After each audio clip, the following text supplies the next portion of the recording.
Hi, everybody. This is the class on ancient Rome at Flagler College. I'm Dr. Young, your instructor. So this lecture is devoted to the foundation of Rome itself, as well as to the period when Rome was part of a regional Etruscan kingdom, something we've already mentioned, but I want to go a little more into detail about this. And the first thing that we should say about this very early period is that this is dealt with in the historiography. Now, we already had a lengthy discussion on the historiography, on the various figures who wrote Roman history, people like Polybius and Livy and Cato and Cicero and Suetonius, and anyway, the list goes on, right? But even in the case of some of these ancient historians, they were quite skeptical of the legendary foundations of the historical narrative of Rome. They understood that these were mythology, that they were likely embellished tales.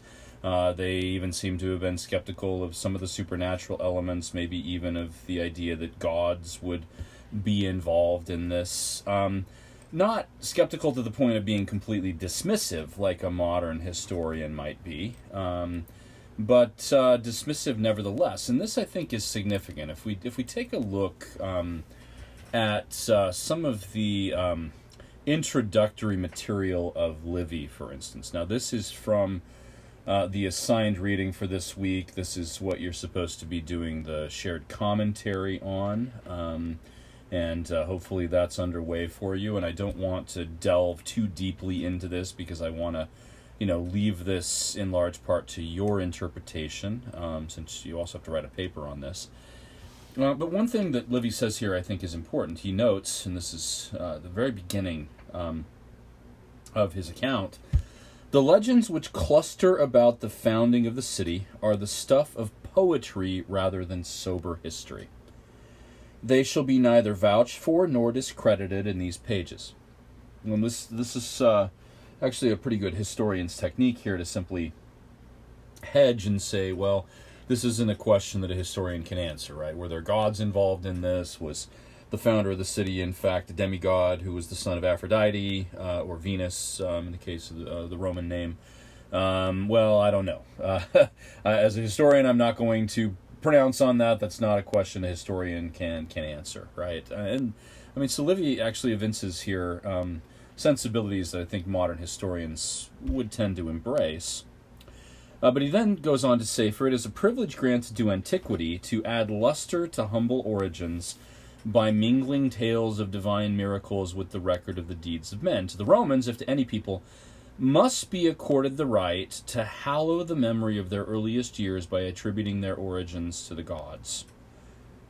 Now, that's a curious statement, right? He says, well, if anybody can do this, it must be the Romans, because if there are gods and they're involved in human history, well, then they obviously are favoring the Romans, because by the time Livy was writing this, Rome had conquered a vast empire and were the masters over a large swath of the world.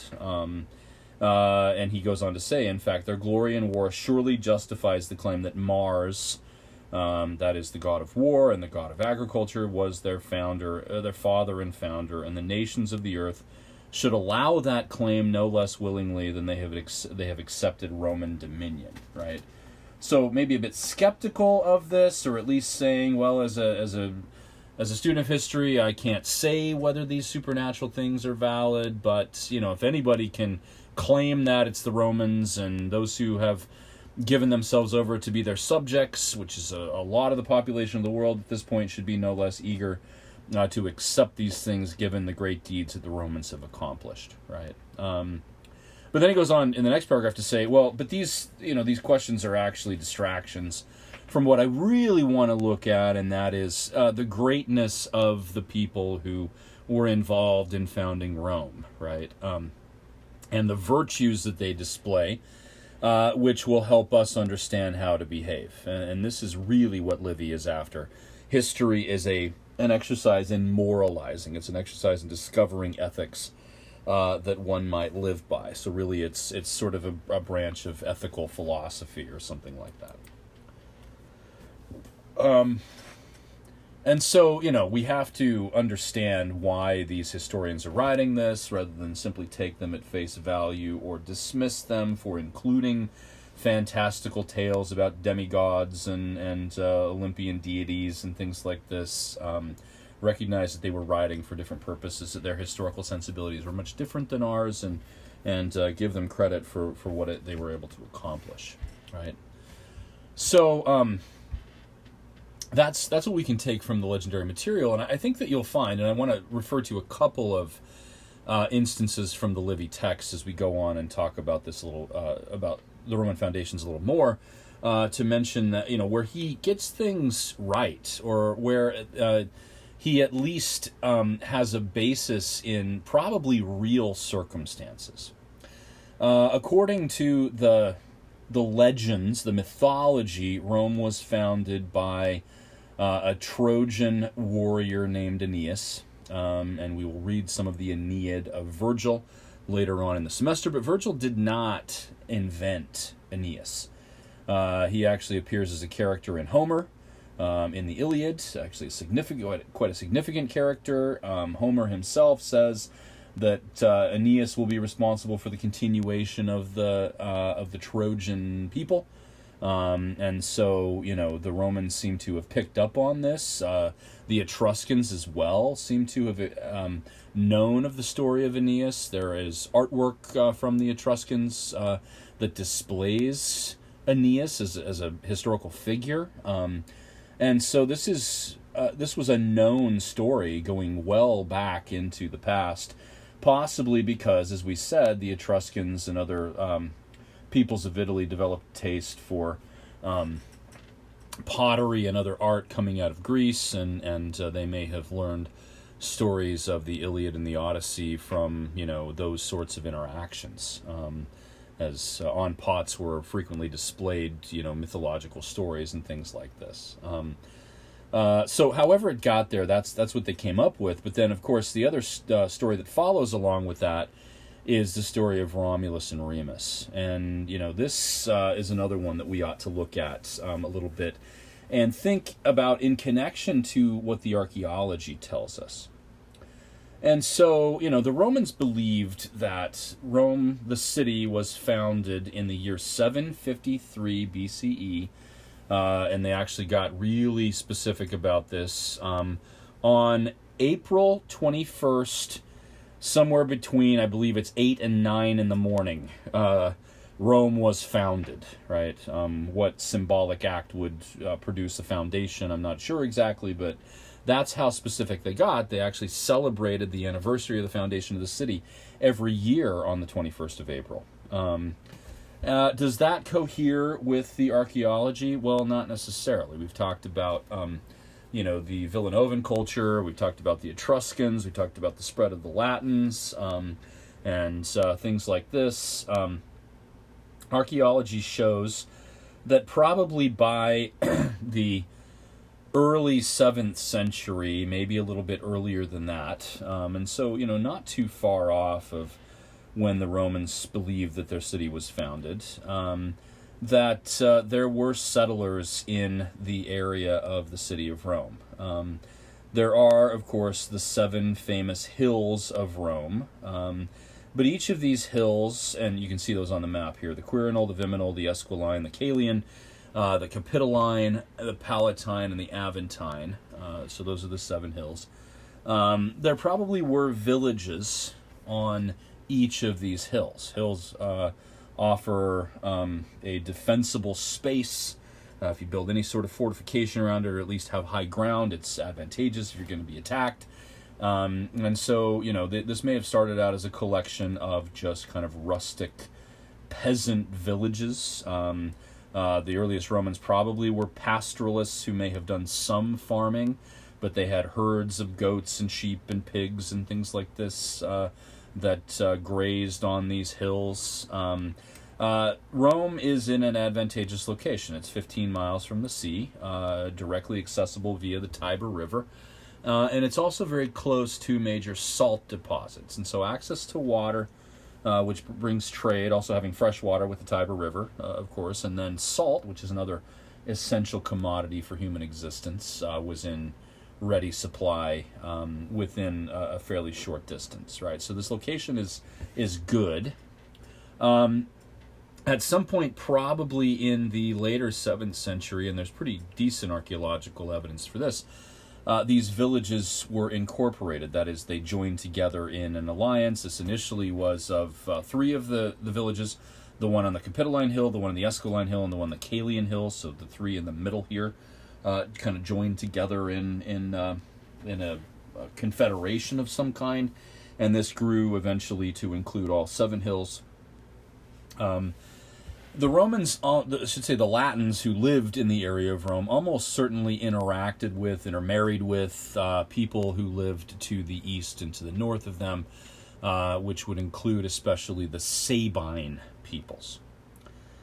And this is where we can look at what the archaeology tells us, which is that this almost certainly happened, that Sabines and Latins interacted, intermarried, that these villages on the hills of Rome were probably kind of a mixed population of Latins and Sabines. That was just the demographics of it all, right?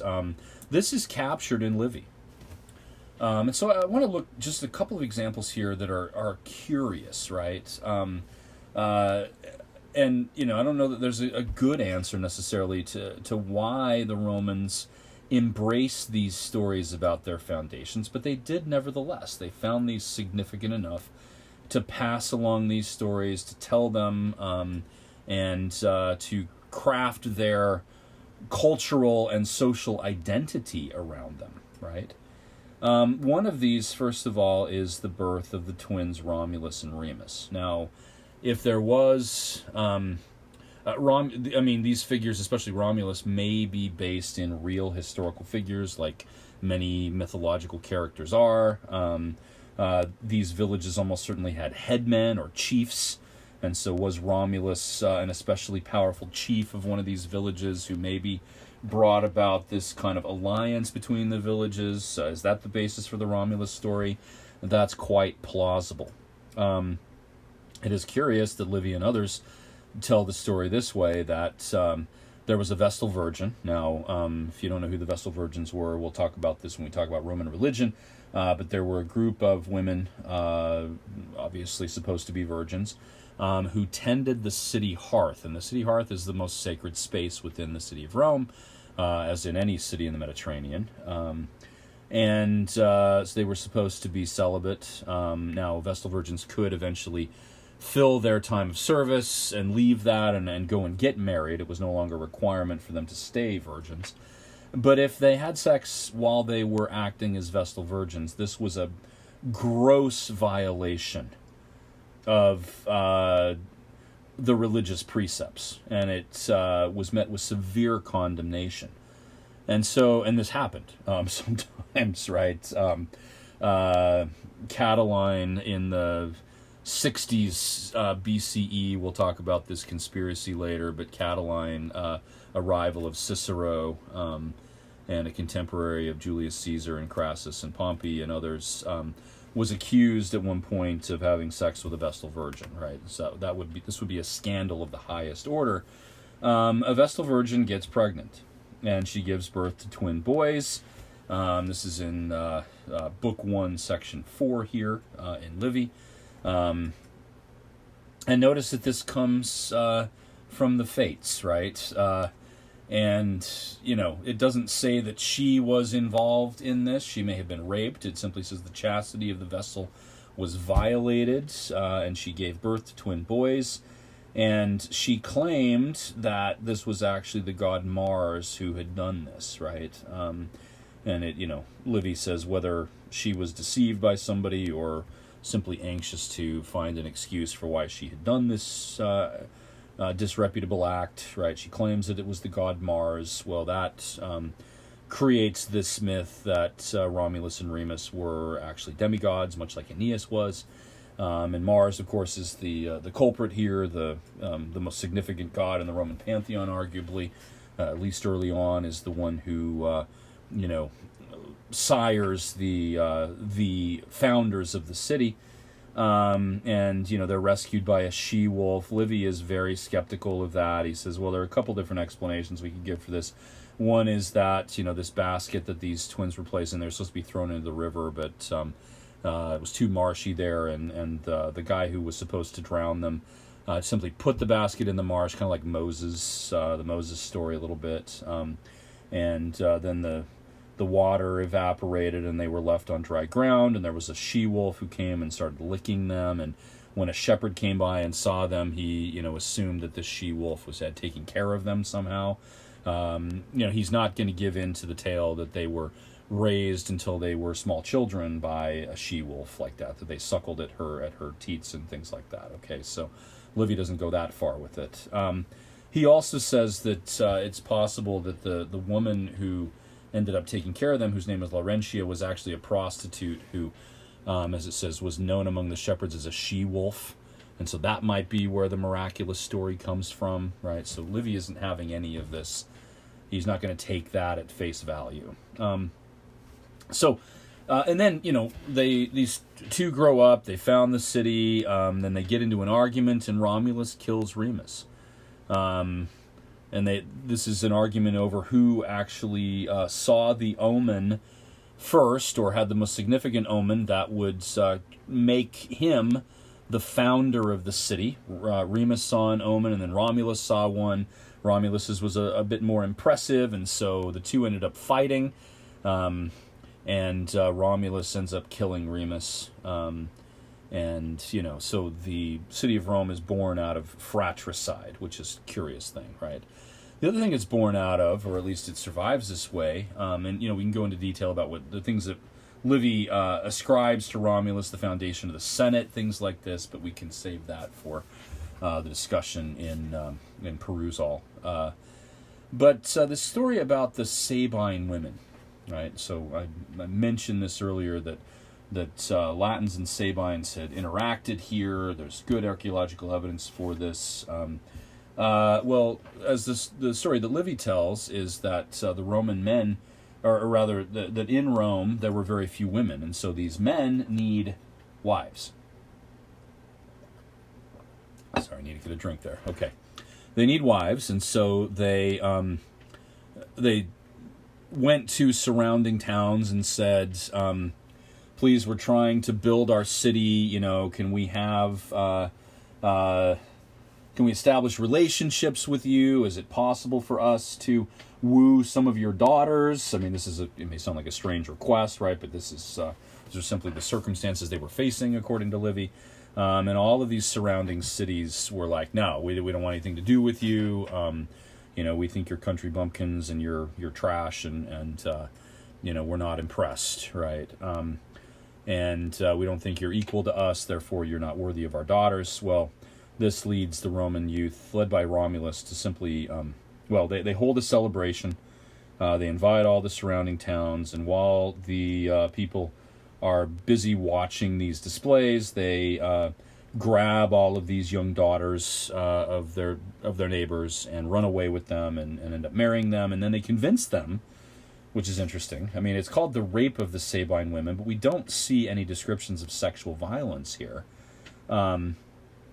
They convince the girls that they're not. They really mean good for them. They want them to have full share in the citizenship of the city, and it's really not their fault that they were forced to this extreme decision. It's the fault of their fathers, and the girls end up saying, well, okay, this sounds like a really good plan, right? This is a little strange. Livy, so let me pick it up here.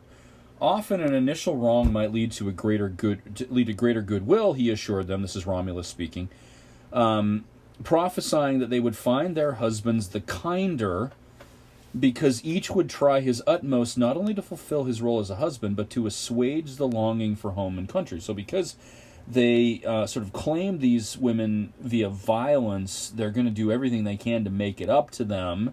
They're going to be better husbands than, if they had, than men they might have gotten through some other means. And then he writes this: no less effective was the wooing of the young men who defended their violent deed by the excuse of irresistible attraction and desire, And then Livy writes, excuses most likely to find favor in women's hearts. Well, I think that that's a hasty judgment that he makes about women here, that somehow they'll be wooed by simply saying, well, we just couldn't help ourselves. You were just so beautiful.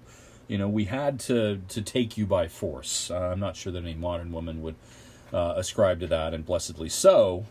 But Livy seems to, characterize this as a pretty good argument that these Roman men are making. And then, in the what ensues here is a war between the Sabines and the Romans, where the fathers of these young girls come to reclaim their daughters, and so the husbands and the fathers are fighting here, and the women step in between these warring men and say it'd be better for us to die than to have you fight each other and either end up a widow or an orphan. And so the women themselves are the heroes of this story, right? This in a society that was pretty fiercely patriarchal, pretty fiercely male-dominated, that some of the foundation myths of their city had these heroic gestures made by women. I think that that's a significant thing. It's a curious thing. It's something that you might want to think about and focus on as you write the first paper here on Livy. Okay, I would love to have your input on this and to have some conversation about this. Unfortunately, the method of delivery here doesn't allow for that, but we can definitely talk about this in the perusal exercise as well as in the synchronous session if you're able to attend that. So hopefully we can talk a little bit more. There's one other story in Livy that I want to discuss, but I'll wait just a moment to get there. Okay. All right. Now, there was an organization in central Italy known as the Latin League, where larger towns and villages in the 7th century had formed a kind of defensive alliance. It is unlikely that the Romans would have been invited to this in the 7th century because they were just too rustic and too underdeveloped to be part of this. Later on, the Romans are going to fight against the Latin League, and we'll talk about that in a subsequent lecture here. Rome itself was organized into these, the translation of the word is tribe, okay? The Latin word here is curiae. A curia is a social grouping of some kind. And early on, there are about 30 of these. Later on, that is trimmed down to 20, and it becomes more associated with a kind of geographic origin and less with kinship.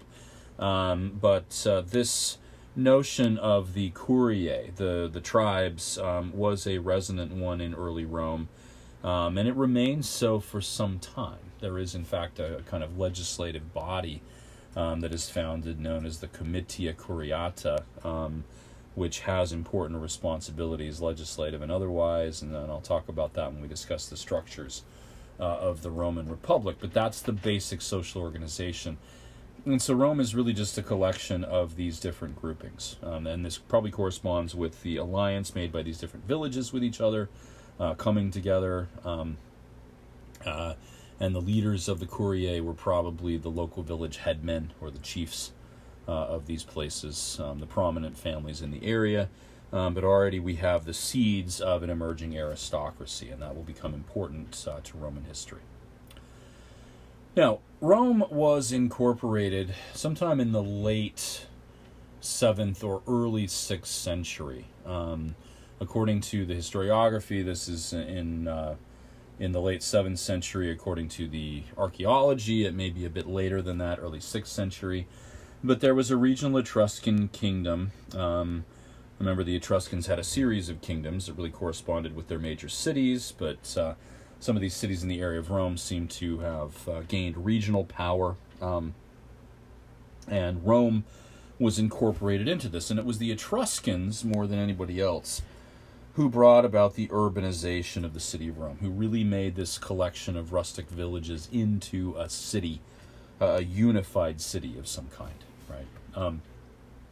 And they brought with them Etruscan customs that would remain an important part of Roman culture, things like the the divination processes and the worship of certain deities and certain rituals and festivals and things like this, as well as symbols like the, as you see here, the character, the lictor, as he's known, carrying the fasces, the symbol of royal authority, right? The axe inside of the bundle of sticks.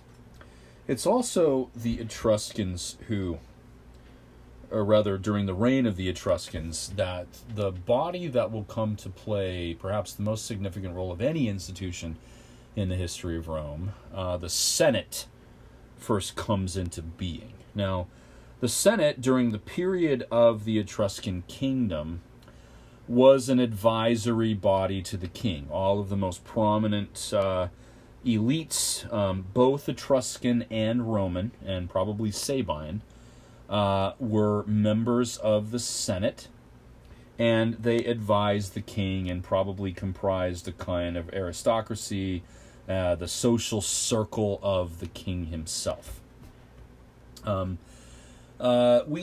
There are names given of these kings, and they are part of a dynasty known as the Tarken Dynasty, Tarquin.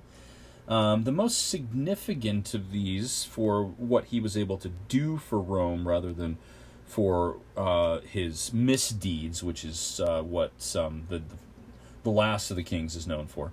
But the one that was admired, it seems, and who is credited with a lot of this urbanization was the king known as Servius Tullius.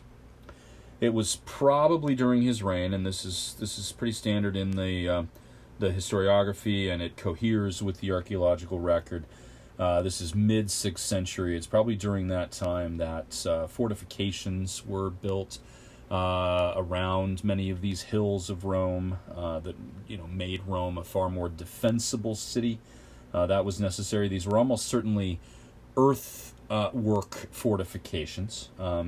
These are not stone walls yet. There is a series of walls called the Servian Walls that were legendarily attributed to Servius Tullius, but archaeology suggests that those were probably built somewhat later, probably in the early 4th century BCE, after the destruction of the city by the Gauls. We'll talk about that in the next video lecture. Servius Tullius probably also, it was during this period anyway, that he or whoever was reigning at this point put into place the military organization of Rome, specifically these groups called centuries. A century was a social grouping from which were drawn soldiers. And eventually this is going to become a key component within the Roman military. That you may have heard the term centurion, right? That would be a member of a century. This is something similar to, a battalion in a modern army or something like that. Okay. So anyway, the centuries were founded around this time. And they were organized according to wealth and the corresponding task that each group would have militarily. So the wealthiest individuals would be members of the cavalry because they're the only ones wealthy enough to afford horses. The landholders were part of the heavy infantry forming the hoplite phalanx. And so because that is the standard way of fighting, these we might call them the middle class. In Greek, this is the same thing that, by the way, that's happening at the same time in Greece.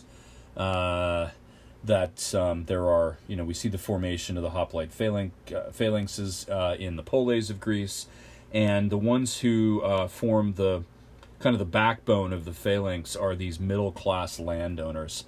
The Greek term for them is mesoi, meaning the middling ones. And it's really these landholders that occupy the most important position. They fulfilled the major military function. The primary fighting force was the hoplite phalanx. The cavalry would be there mostly for support. The poorer people were organized into centuries as well, but they were supporting troops who had light arms, mostly because they couldn't afford the kind of armor and weapons and shields and things like that that it would take to be part of the hoplite phalanx, right? So it's at this point that there emerges, and it's in association with the creation of these centuries, there's an association between power and wealth, right? And that's not surprising by any means, but it has everything to do with the way the society is organized. Servius Tullius is also credited with putting into place a new tribal organization which acknowledged the difference between the rural and urban spaces. And the tribes themselves become less associated with kinship and more associated with geography. Initially, according to the historiography, Servius Tullius created 20 tribes, 4 of them in the city of Rome and 16 of them in the surrounding countryside. Later, this number was going to grow to be larger, eventually 31, I believe. Now, the last of the Etruscan kings, and this is the most important one in many respects because this is the one that is remembered in the Roman historiography, was called Tarkenius Superbus. Superbus means the proud one. It can also mean the arrogant one. This is not a compliment necessarily to be called the proud, right? And he is overthrown. This is the end of the Etruscan kingdom, and the stories associated with the Roman gaining of independence are as important in their own way as the stories that, in fact, they fulfill a very similar function, to the stories that Americans tell about their founding fathers, right? George Washington crossing the Delaware River and all of that, George Washington at Valley Forge, the heroism of the Patriots, the stories about Benjamin Franklin and all of his accomplishments. I mean, these are built into these are the founding myths of this country. Well, the stories associated with the overthrow of Tarquin the Proud are the founding myths, really, of Rome. I mean, the stories of Romulus and Remus and Aeneas and these others are as well. But the stories about the gaining of independence really give these historians a chance to explore the values that animated them the most. Now, the archaeology helps us out here. This is part of broader Etruscan decline. The Etruscan cities at this point were in trouble. There's a kind of revolution within the Etruscan society where the kingdoms, the Lucomones, are overthrown and replaced by oligarchies. And so it's probably a Roman oligarchy, a group of aristocrats, a group of landholders who overthrew Tarquin the Proud and established independence of the Roman city under the direction of an oligarchy of these landholders, right? So that's not surprising, but it does cohere to some extent with what we find in the stories told about this. So let's look briefly here at the end of this video lecture at what Livy says about this. His tale is, I think, the operative one, right? And this focuses on the experience of a woman named Lucretia, the wife of one of these Roman aristocrats, a member of the Senate, whose name is Collatinus. This story starts out with Collatinus is good friends with the prince, the son of Tarquin the Proud, whose name is Sextus Tarkenius. And one night, Collatinus and Sextus are together with their friends, and they're all bragging about their wives. So it says here on page 289, kind of over here, the young princes of the royal house had also had a good deal of time to spend on dinners and drinking parties. At one dinner party in Sextus Tarkenius' quarters, Collatinus, Agarius' son, happened to be present when the conversation turned to a discussion of their wives. Each one praised his own wife to the skies. As the argument grew heated, Collatinus exclaimed there was no need of words when in a few hours they could see for themselves how far his Lucretia surpassed all the others. And so they go and check up on all of their wives, and the royal princesses are partying with their friends. They're doing things that the men find a little bit disreputable. When they go to Collatinus' house, however, they found Lucretia. Now this is down here.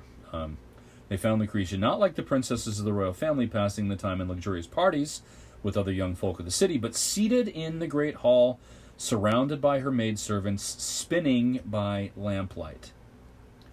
And this does it. Lucretia is the victor. She is declared the most virtuous, the most beautiful, the most excellent woman in all of Rome. And unfortunately, now, we might stop and talk about why, but I'll leave that to you to discuss in the collaborative commentary, if you like, or to raise questions about this in another venue, in the discussion boards or something. Sextus Tarkenius falls in love with Lucretia, and this is, of course, illicit. He is he is stepping well outside of his bounds, but he feels that as the prince he can do this, and so he sends Collatinus away, and he comes back, and Lucretia welcomes him in. This is, hospitality would dictate that she needs to entertain the prince, and she feeds him and, makes sure that he has a place to sleep for the night, and Sextus then goes to Lucretia's bedchamber with a sword in his hand, and I guess this is an attempt to woo her. With his left hand upon her bosom, holding her fast, he said, "Silence, Lucretia, it is I, Sextus Tarkenius. I have a sword in my hand." That's not exactly the best way to,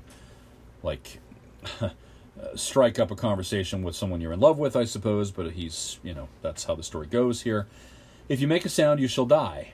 When the woman, startled from sleep, saw that there was no help, no defense against imminent death, then Tarken began to confess his love.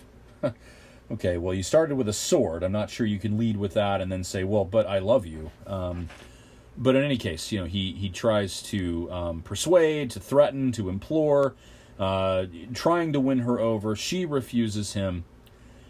And then he says, well, look, if you don't let me get my way, then I am going to kill you, and I will kill one of your slaves, and I will place him naked beside her dead body. I'm reading down here. So that she would be found as if slain in adultery with a servant. With that terror, his lust finally overcame her unassailable chastity, and Tarkenius departed in shameful triumph, a victor who had conquered a woman's honor. Now, the term honor is essential here, and I want to preserve the discussion of that for a couple of lectures from now, where I'm going to go through all of the major Roman values. But I want you to think about this as you discuss Livy. What role does honor play here? What is honor, for that matter, right? Why is this threat against the honor the thing that undoes Lucretia, and what does she try to do to preserve honor, to reclaim honor? Well, what she does, spoiler alert, she kills herself. But she does it first. She calls back her husband and her father and some of the other kind of elite Romans, and she makes them swear to take revenge. And then she takes out a knife and plunges it into her heart once they have sworn to do this. And the friend of Collatinus, whose name is Lucius Junius Brutus. This is not to be confused with Marcus Brutus, who killed Julius Caesar, by the way. That's another Brutus we'll talk about later. But Lucius Junius Brutus, if we go on to section 59 here, by this blood unstained, but for a prince's crime, I swear and call upon you, O gods, as witnesses that I will drive out Lucius Tarkenius Superbus with his wicked wife and all his children by sword, by fire, by whatever force I can command, and I will suffer neither him nor any other to reign as king of Rome. Okay. And then they go and defeat the king and throw them out and establish independence, right? So this is the point at which Rome becomes a republic, but it is born out of a story of rape, a story of dishonor, a story of suicide, and a story of revenge, right? And that I think is a curious thing, right? What is being revealed here about Roman values? And so I leave that in large part to you to decide, and we can have further conversations about this for sure, but to think about what that means and why this is so compelling to the Romans, that they would, sort of wrest this most essential story, how they became a republic, how they became this thing that everybody embraces as the key institution in their lives, why they would sort of couch that in a story that is so sordid and so dyspeptic, right? So anyway, we can have more conversations about this, and I look forward to what you have to say. So now, the Romans become independent sometime around 500 BCE. And this is part of, again, a larger, broader Etruscan decline. There was a hit in the archaeological record to things like luxury goods, suggesting that decline. And so as Rome established independence, this probably actually hurt their commerce for a time. And moreover, I mean, the Etruscans get a bad name because of this story of the rape of Lucretia and all of that. But on the other hand, the Romans remained fascinated with the Etruscans and dependent on them for large parts of their culture, right? So that's a further kind of problematic element to this story. Okay, I'm going to stop there. I want to go on in the next lecture to talk about the expansion of Rome into other parts of Italy, their eventual domination over the Latin peoples and the Etruscans and the Samnites, and to the point where they are effectively the masters of much of Italy. We're not going to get to the point where they take on the Greeks this week. We'll do that next week, but I want to discuss that, as well as some of the most important institutions that the Romans put into place to govern the new republic, right? So that'll occupy our time in the next lecture. So I will see you then.